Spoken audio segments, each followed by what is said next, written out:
Eduardo Galeano.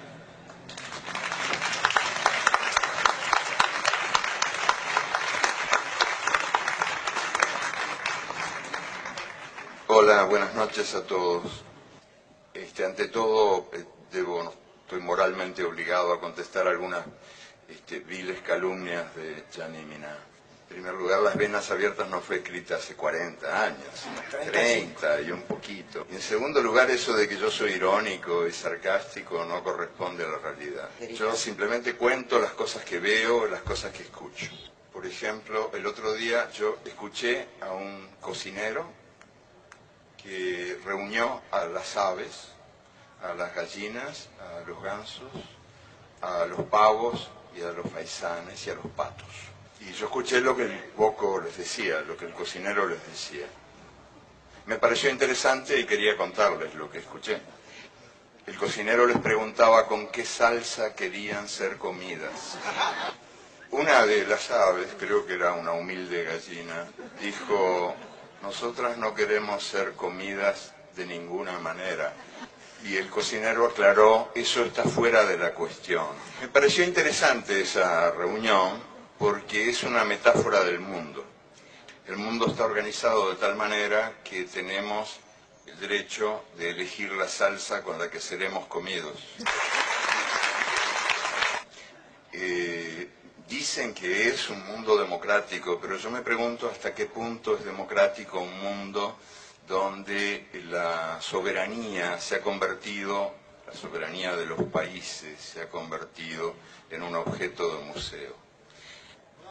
Por ejemplo, por citar ejemplos concretos que me parece útil aportar, el organismo que gobierna a los gobiernos en el mundo de hoy, el Fondo Monetario Internacional, está dirigido por 5 países y da las órdenes a casi todos los países del mundo, salvo los países que dan las órdenes. Claro, que pueden ser sádicos pero no masoquistas. Possono essere sì sadici, ma certamente non masochisti.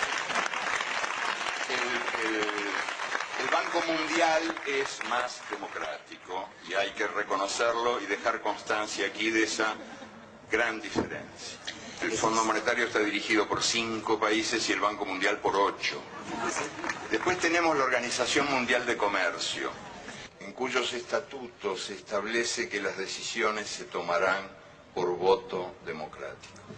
Nunca se votó en la Organización Mundial de Comercio. Nell'Organizzazione Mondiale del Commercio Nunca. non si è mai votato. Ni una sola vez. Se utiliza el principio stalinista de la aclamación. Las resoluciones se toman por aclamación. Votó el organismo anterior, que se llamaba GATT, votó una vez. No fue una buena experiencia, no se repitió. Nunca se repitió. Entonces, ¿podemos hablar de un mundo democráticamente organizado cuando el mundo depende de 3 organismos no democráticos que toman las decisiones en lugar de la humanidad?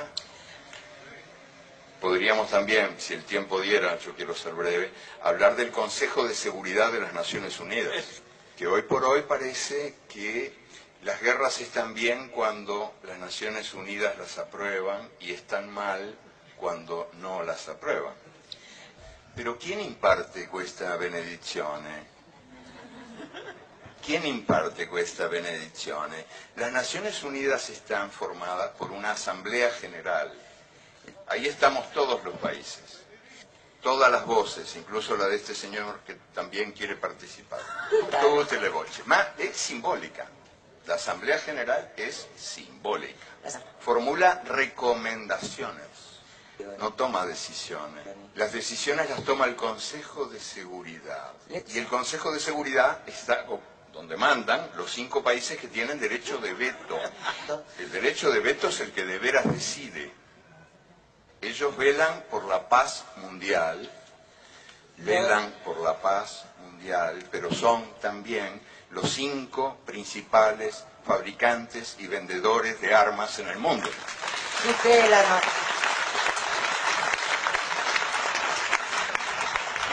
Claro, Estados Unidos, Inglaterra, Francia, Rusia y China.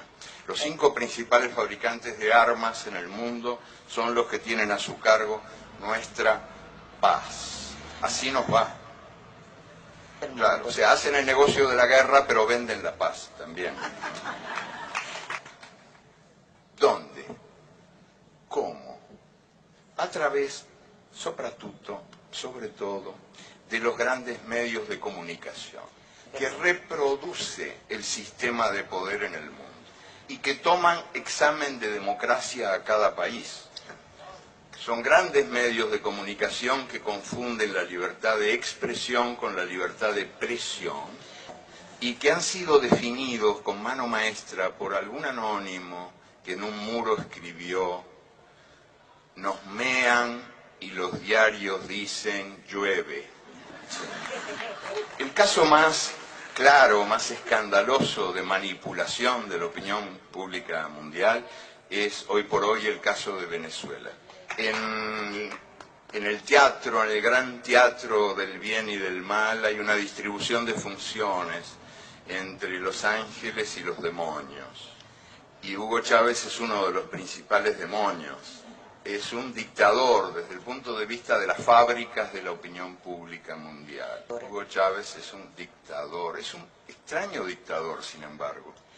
Ganó 8 elecciones en 5 años y ahora, recientemente, en el referéndum, fue el primer presidente en la historia de la humanidad que puso su cargo a disposición de la gente.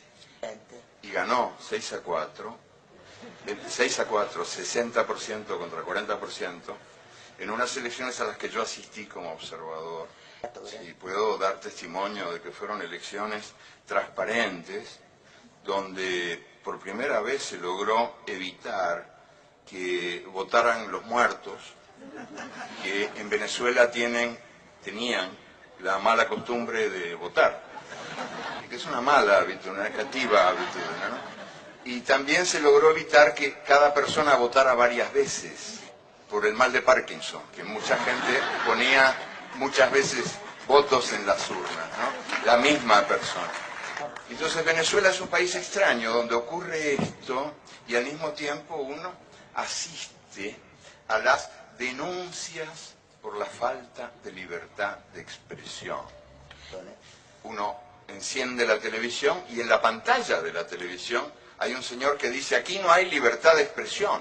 Y uno enciende la radio y en la radio hay una voz que clama: aquí no hay libertad de expresión. Y uno abre el diario y hay un título enorme que dice en el diario: aquí no hay libertad de expresión.